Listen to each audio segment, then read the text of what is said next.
Bonsoir et bienvenue. La question du positionnement sur le bulletin unique en vue des élections communales et municipales est déjà réglée. Chacune des 5 formations politiques en course pour le renouvellement des conseils communaux et municipaux peut désormais renseigner ses militants, comme quoi le processus électoral suit inexorablement son cours, les yeux désormais rivés sur la HAC pour nous dire quel visage aura cette campagne essentiellement médiatique.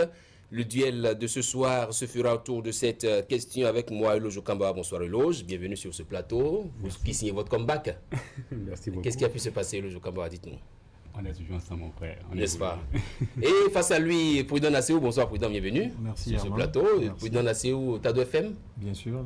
C'était quoi la une, le contenu du journal parlé? On a parlé en partie de la gestion du Covid, donc les cas guéris, et aussi la tournée du ministre de la Santé dans le nord du Bénin. On a aussi évoqué d'autres sujets liés à la tenue du scrutin communal. Donc vous savez qu'à la ville, quand même, c'est une grosse commune, Tout à fait. à plusieurs enjeux. Donc la question, c'est de savoir quelles sont les attentes des populations par rapport aux listes et surtout d'avoir leur avis sur cette décision-là de tenir la campagne à travers les médias et supports peut-être sociaux. La crise sanitaire du coronavirus fait encore ravage. Au Bénin, 35 cas confirmés, 18 guéris et 1 décès. La mobilisation sociale bat son plein. Élan de solidarité ajouté aux résultats probants d'un cordon sanitaire désormais élargi à d'autres communes pour contenir les contournements. La plupart des parutions de ce jour sont revenues sur le sujet, rappelant au passage les gestes barrières tels que recommandés par les autorités béninoises. Bienvenue donc sur 90 minutes au Bénin. Voici pour démarrer la une de la presse.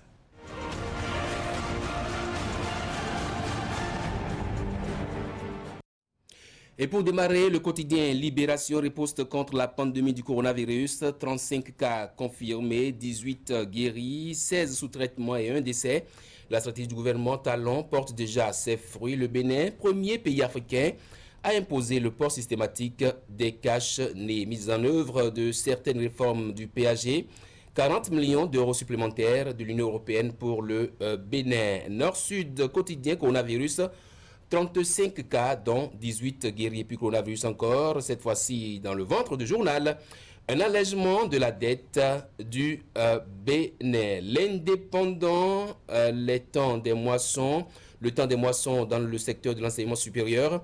De grandes réformes opérées, bientôt la dématérialisation des inscriptions et puis en cas du régime de la rupture. Les actions sociales discrètes et efficaces parlent en faveur de Talon Dixit, professeur Doji Amouzouvi. La nation, en réponse aux défis sécuritaires, de lourds investissements consentis en 4 années. Lutte contre le coronavirus dans le Borgo et la Liborie, des centres de traitement dotés d'équipements médicaux. Matin libre à présent, communale particulière de mai 2020, campagne via les médias, électricité non gratuite. Ça grogne gravement à la base. Et puis, coronavirus, ça pitine dans les marchés. Le potentiel en cadre du régime de la rupture. À Dambi, le ministre qui gagne le combat de l'eau potable, de vastes projets dans le secteur minier au relent économique en cours. Et puis crise au sein du parti Cori, ces enfants de cœur de Yahi qui déchirent FCBE. L'opinion aujourd'hui, candidat aux prochaines communales sous la bannière du BR, Bloc républicain. Patrice Oussouguédé donne la mention bien à la gouvernance, talent et puis mobilisation pour les communales et municipales prochaines à l'Okosa. Geoffroy Kossou dresse le lit de la victoire au bloc républicain. Bénin intelligent, Patrice Oussouguédé au sujet des 4 ans de Patrice Talon, je cite. Lorsque les faits parlent, point n'est besoin de bavarder. C'est le colonel Oussouguédé, l'ancien maire de Calavi, qui parle ainsi. Et puis 4 ans de la rupture, les réformes pour un supérieur au service du développement intégralité du passage du ministre Éléonore Ladécan Yahi. On passe au quotidien Fraternité pour venir à présent. Le colonel Patrice Oussouguédé au sujet des 4 ans de la rupture.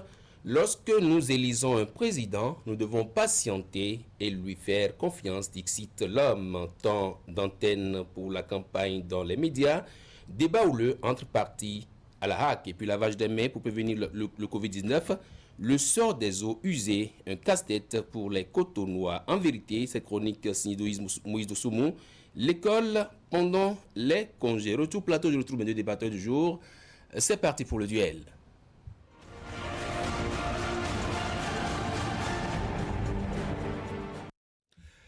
Je retrouve donc Eloge qui est là, le directeur de publication du quotidien L'Opinion aujourd'hui. C'est vrai que j'ai évoqué tantôt avec Prudent le contenu du journal parlé sur Tado FM. Je ne vais quand même pas commencer le débat sans vous demander de nous livrer un peu le contenu de l'apparition du jour de L'Opinion aujourd'hui. Allez-y, dites-nous.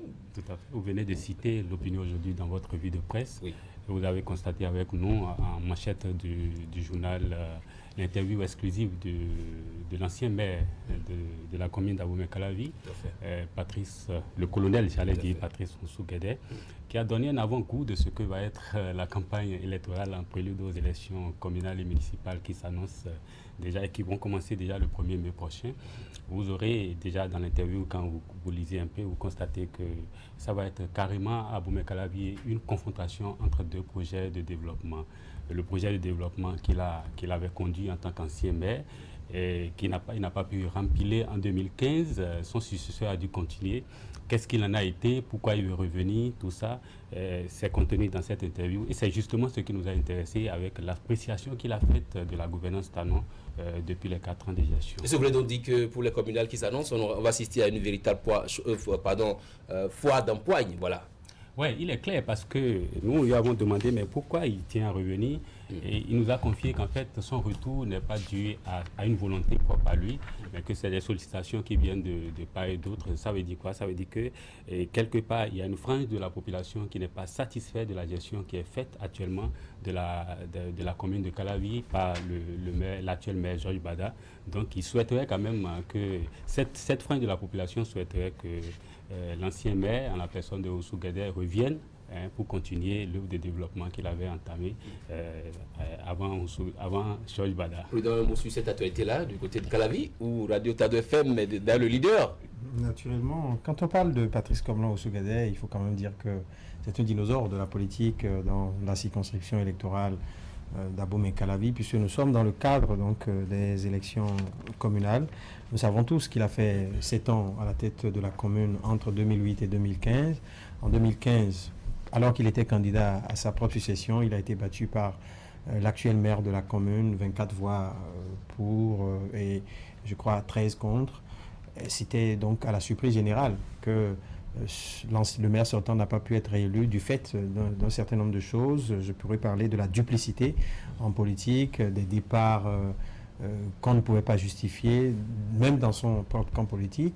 Aujourd'hui, il a observé la gouvernance de son successeur, bien qu'étant conseiller, il n'a pas souvent participé aux travaux communaux, aux sessions, je veux dire.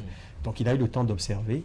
Et certainement, s'il a pu bénéficier de l'onction du chef de l'État, puisque positionné tête de liste dans le même arrondissement que le maire sortant, ça annonce quand même qu'il a des ambitions soutenues à un niveau très très supérieur. Le combat sera très rude entre les deux personnalités, puisque quand on prend quand même Abomey-Calavi, pour les dernières élections, l'Union progressiste a pu avoir 3 députés dans la circonscription électorale qui est composée de 3 communes. Et donc aujourd'hui, le maire qui a fait son ralliement au Bloc républicain vient apporter du sang neuf à la famille Bloc républicain donc, de la commune. Aujourd'hui, ces 2 formations vont se combattre sur le terrain pour véritablement dégager la première force certainement politique de la commune. Interview Ali, je rappelle, dans les colonnes de l'Opinion aujourd'hui, dans Fraternité également, qui en a d'ailleurs fait sa manchette et qui dit, lorsque nous élisons un président, nous devons patienter et lui faire confiance également à la une de beaucoup d'autres quotidiens également. Hein. Merci donc, retour plateau, je retrouve donc les mots et les temps de ce débat. J'avais prévu qu'on parle un peu de cette actualité liée au maintien des communales pour le 17 mai prochain. C'est vrai que l'actualité est déjà inondée à travers cette interview dont nous avons parlé tantôt. Quel défi? Est-ce que l'option du maintien de la date du 7 mai pour les communales est une bonne option selon vous, Eloge Kambara? Bon, il faut d'abord clarifier le contexte dans lequel nous sommes. Nous sommes dans le contexte du respect des normes démocratiques. Et les élections pour le 17 mai ne dépendent pas d'une seule personne. Ce n'est pas la personne du chef de l'État qui a décidé qu'on aille aux élections le 17 mai. C'est les prescriptions de la continuité démocratique qui ont fixé la date de 17 mai. Et par rapport à ça, puisque nous devons tenir à respecter ces normes, il faut forcément qu'on aille aux élections le 17 mai, sauf en cas de force majeure. Il est clair que nous sommes dans un contexte particulier aussi dû à la propagation du virus Covid-19. Et nous devons prendre un certain nombre de mesures pour éviter que toute la population soit atteinte. Et par rapport à ça, maintenir les élections relève alors d'une certaine disposition particulière à prendre. Observer les mesures d'hygiène, les mesures de prévention pour se prémunir d'abord soi-même et prémunir aussi les autres. Alors, les élections, c'est beaucoup d'étapes. C'est la campagne électorale qui est appelée à rassembler du monde. Mais ici, il s'agit d'une élection de proximité. Et c'est des gens qui se connaissent déjà au niveau des arrondissements, des gens qui veulent se faire élire, qui se connaissent. Les populations aussi savent ceux qui peuvent les diriger. Et donc, la campagne ne va pas nécessiter trop de regroupements comme ça pouvait être le cas des élections législatives ou des élections présidentielles. Et par rapport à ça, on peut bien gérer la situation parce que face à la prévention contre le Covid-19, nous devons tous prendre conscience de façon collective pour savoir que nous sommes face à une situation imprévisible et que nous devons, par soi-même, chacun à son niveau, observer un certain nombre de mesures pour éviter que le pays soit atteint et qu'on tombe justement dans une crise dans laquelle on ne pourra pas s'en sortir. Justement, on connaît les institutions qui sont en charge de l'organisation des élections, comme là en l'occurrence. Quelle est selon vous la part de chaque partie prenante à ces élections-là? Je vais parler de la Sénat, je vais parler de la HAC, je vais parler aussi d'autres institutions qui ont en charge de l'organisation de ces communales-là.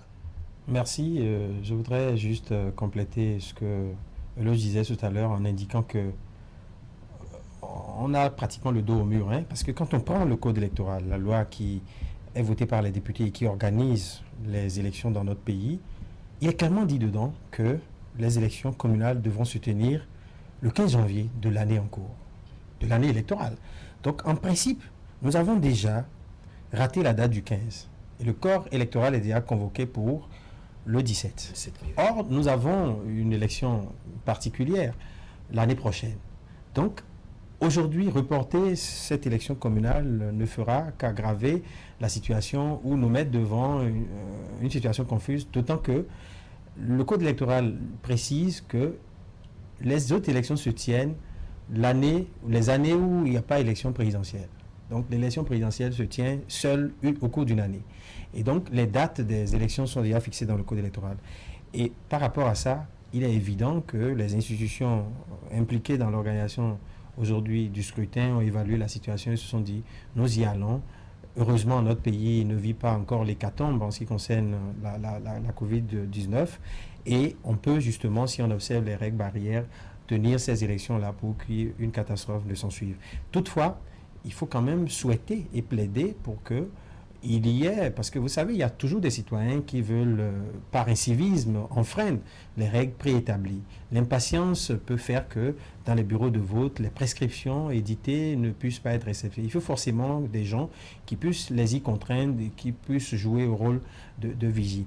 Et je pense qu'aujourd'hui, la responsabilité de chaque institution est connue. La Sénat décline son agenda. La RAC est rentrée en action récemment. Les organes de presse, aussi bien privés que publics, joueront leur partition. Les partis politiques, à qui on proposera la méthode nouvelle qui consistera à inonder les radios à travers des passages pour faire une campagne de proximité sans mobiliser les foules.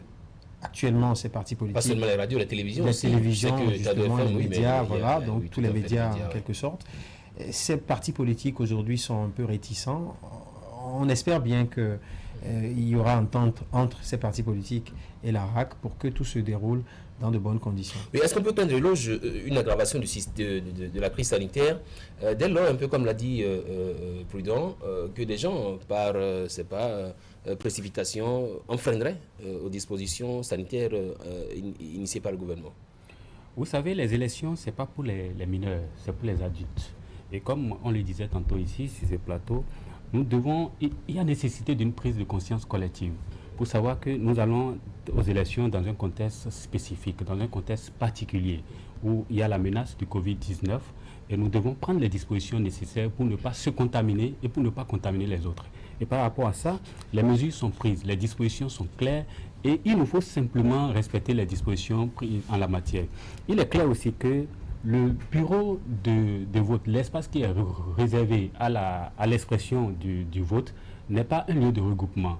Vous voyez, vous sortez de chez vous, vous allez voter, vous retournez chez vous et vous attendez la clôture du bureau de vote pour peut-être aller constater, aller suivre la proclamation, le dépouillement du vote qui a été exprimé, des suffrages. Donc à partir de ce moment, je crois que le gouvernement prend des mesures essentielles, telles que par exemple aider tous les électeurs à avoir un masque, d'accord, et mettre sur les lieux de vote le dispositif, le dispositif de lavage de main, les gels à trucs. Et ils sont allés même plus loin, à demander à la Sénat de voir dans quelle possibilité la Sénat peut avoir, par exemple, les encres indélébines avec un mélange d'alcool sanitaire pour aider les populations et les électeurs justement à ne pas pour que les encres ne soient pas des vecteurs de contamination. Donc autant de dispositions, si nous-mêmes nous prenons conscience, je crois que... Est-ce que vous pensez que cette disposition prise là, on peut vraiment passer le cap du 17 mai là sans anicroche, étant donné qu'il y a d'abord la période de la campagne électorale, le jour du vote, et comme vous l'avez dit, le dépouillement aussi auquel beaucoup de ces électeurs aiment bien assister? Cela relèvera de la conscience collective, comme je le disais tantôt. C'est à nous de prendre la mesure de la situation, de la catastrophe qui nous guette, en se mettant, en n'observant pas les gestes barrières. Parce que si nous allons nous attrouper, si nous n'observons pas la distance d'1 mètre l'un de l'autre au moment d'exprimer les suffrages, et que nous nous comportons comme si aucun mal ne nous guette, que le risque n'existe pas, comme les gens l'ont fait ailleurs, mais on risque de tomber dans l'hécatombe, donc c'est clair. Vous j'ai parlé de la campagne. Est-ce que vous voyez des partis politiques et des électeurs ou des militants aussi bien disciplinés pour... Pas vraiment, parce que vous savez, les élections antérieurement dans notre pays se déroulent comme une fête où chacun est libre de venir dans un bureau de vote, de suivre un peu le dépouillement. Et aujourd'hui, quand on parle des règles à observer, moi je plaide pour que vraiment il y ait une vigie qui puisse discipliner les contrevenants, parce qu'il y en aura toujours. Vous savez, dans les bureaux de vote généralement, où les postes de vote sont dans les écoles, où les bureaux de vote sont généralement constitués d'espaces publics bien grands, où les gens vont pratiquement se mobiliser. Et moi, ce qui me préoccupe ici, c'est que des citoyens seront conscients de leurs responsabilités, mais d'autres ne le seront pas et voudront y voir un climat je ne sais pas, de magouille. Parce que quand les gens viennent, on leur dit rentrez chez vous, ne vous mobilisez pas. Et donc, c'est là ma crainte. Et je mets l'accent sur le rôle donc, de la sécurité qui doit être renforcé dans la discipline, dans la courtoisie. Pourquoi pas ne pas impliquer les délégués pour qu'ils puissent être sur place pour contrôler toute phobie ou toute envie de ne pas observer les règles. Parce qu'il en arrivera toujours que certains citoyens ne voudront pas... parce que vous voyez, quand on va voter, on est astreint aux règles, mais quand on attend dans le poste de vote ou dans le bureau de vote et que son tour n'est pas arrivé, on peut se permettre d'aller vers d'autres personnes. Or, ce sont des comportements qu'il faudrait que l'on contrôle, à risque. Oui, justement, pour ces élections-là, on parle de campagne essentiellement médiatique, alors qu'il y a deux défis. La mobilisation, les gens doivent sortir pour aller voter. Ensuite, le défi sanitaire lié au coronavirus. Est-ce que vous voyez ces campagnes médiatiques-là, porter de réels fruits à ces deux niveaux-là? Nous sommes à une nouvelle époque, à l'époque que nous impose la propagation du virus Covid-19. Et à nouvelle époque, nouvelle attitude, dit-on. Donc nous devons se conformer aux prescriptions qui sont édictées par le gouvernement.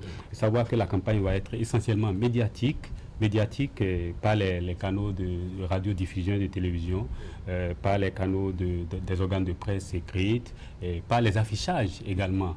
Voyez. Donc à partir de ce moment, comme je le disais tantôt, c'est que les élections vont se dérouler essentiellement au niveau des arrondissements. Et vous connaissez la densité démographique aujourd'hui au Bénin. Elle n'est pas aussi dense pour ne pas nous permettre de se communiquer entre nous au niveau arrondissement. Donc à partir de ce moment, je crois que le candidat d'un arrondissement, il connaît un peu la géographie de son milieu de vie et il sait comment aller vers les électeurs qui sont concernés pour se faire entendre dans le cadre de sa propagande politique. Et je crois qu'à partir de ce moment, si nous-mêmes nous prenons conscience du risque de la maladie qui nous guette, nous devons pouvoir observer les règles d'usage en présence des candidats et des populations essentiellement pour voir qu'est-ce qu'il faut faire. Sur la question donc, des risques au cours de la campagne électorale, moi j'ai bien peur que les partis politiques ne puissent véritablement vendre comme ils en ont l'habitude leur projet de société aux populations, d'autant que Est-ce que vous voyez déjà des médias totalement prêts à accompagner ces partis politiques dans cette nouvelle dynamique-là?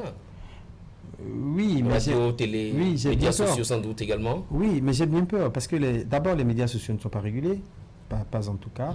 Puisque la régulation que fait actuellement la RAC concerne les organes légaux, tout à fait. Donc les télévisions, les organes de presse écrites et bien sûr les radios et les radios conventionnelles et autres. Donc là, nous savons qu'il y aura une régulation. Et si on s'en tient aux élections passées, la RAC établit un calendrier de passage qui est souvent régulé dans le temps et sur la période. Mais vous voyez, au-delà de ce calendrier-là de passage sur les organes publics, les partis politiques avaient la possibilité de contracter avec les organes de presse pour renforcer leur campagne. Il semble qu'à ce niveau, la RAC reste toujours muette, on ne sait pas. Mais au-delà de tout ce que je disais, qui se faisait, au-delà de tout ceci qui se faisait par le passé, il y a que les candidats mobiliser les populations pour leur parler et faisait le tour de la circonscription électorale comme il a évoqué. Il y a quand même aujourd'hui des arrondissements qui font 49 quartiers. Je prends l'arrondissement de Godemain. Donc c'est une superficie circonscrite, on est d'accord, mais c'est beaucoup de population. Il y a des communes ou des arrondissements qui font près de 60 000 électeurs, près de 70 000. Donc ce n'est pas peu.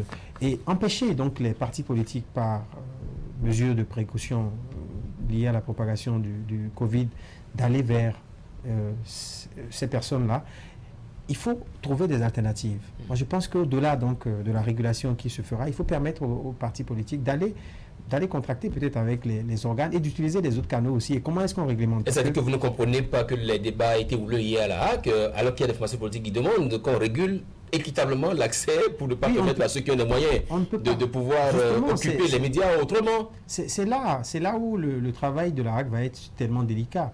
D'autant que même si on régulait aujourd'hui dans le secteur formel les médias classiques, comment est-ce qu'on peut réguler sur les réseaux sociaux? Parce que la campagne, elle est déjà ouverte. C'est dans beaucoup de groupes sur les réseaux sociaux, notamment WhatsApp et autres. Il est clair que la RAC aura son choix parmi tous les organes de presse qui existent, surtout les chaînes de radio et de télévision.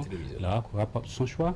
Et je ne pense pas que la RAC puisse imposer, par exemple, à un organe de presse écrite ou à une télévision privée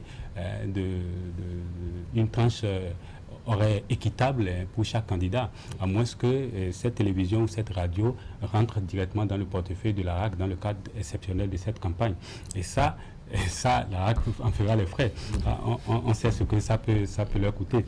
Maintenant, au-delà de ça, on ne peut pas aussi empêcher les partis politiques d'aller vers les électeurs. Ce n'est pas possible. Je ne sais pas comment, par exemple, toute une nuit donnée, on va empêcher un candidat de l'arrondissement de Akofo-Dioulé de parcourir. Akofo-Dioulé, c'est chez moi, c'est à de parcourir les maisons pour sensibiliser à l'adhésion. Ce qu'on appelle porte-à-porte. Tout à fait. On ne peut pas leur empêcher ça. Donc, il est clair, comme on le disait, c'est aux candidats et aux populations de savoir observer les règles qui conviennent pour ne pas non seulement se contaminer et contaminer les autres. Parce qu'il est clair que nous sommes face à un risque, à une catastrophe. Et nous devons prendre conscience de ça. Ça dépend de la conscience collective. Est-ce que vous voyez des populations vraiment conscientes de l'enjeu sanitaire, déjà que le cordon sanitaire a dû être élargi à d'autres communes pour empêcher les contournements, Eloge? Oui, je suis tout à fait d'accord.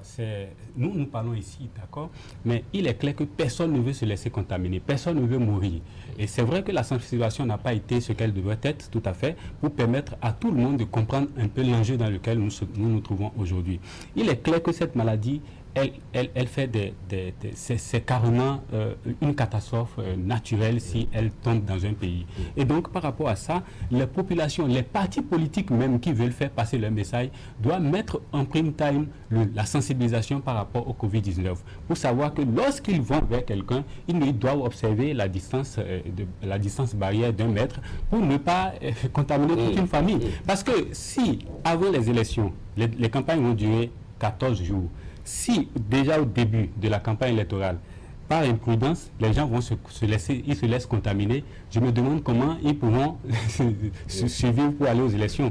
Donc, ils vont tomber malades avant les élections. Et par rapport à ça, ça va être un déficit grave pour les candidats qui ne vont pas observer les règles. Sur le contournement, le cordon sanitaire, c'est vrai, c'était quelques communes, mais ça s'est élargi juste pour empêcher que des populations mal intentionnées ne dévoient un peu le dispositif sanitaire. Naturellement, ça me conforte un peu dans ma position au sujet donc, de nos compatriotes qui sont malveillants dans leur comportement quotidien. Parce que jusqu'à aujourd'hui, je parle en tant que journaliste, j'ai encore des gens qui trichent avec la décision du gouvernement et qui contournent et qui vont dans le zoo un peu partout.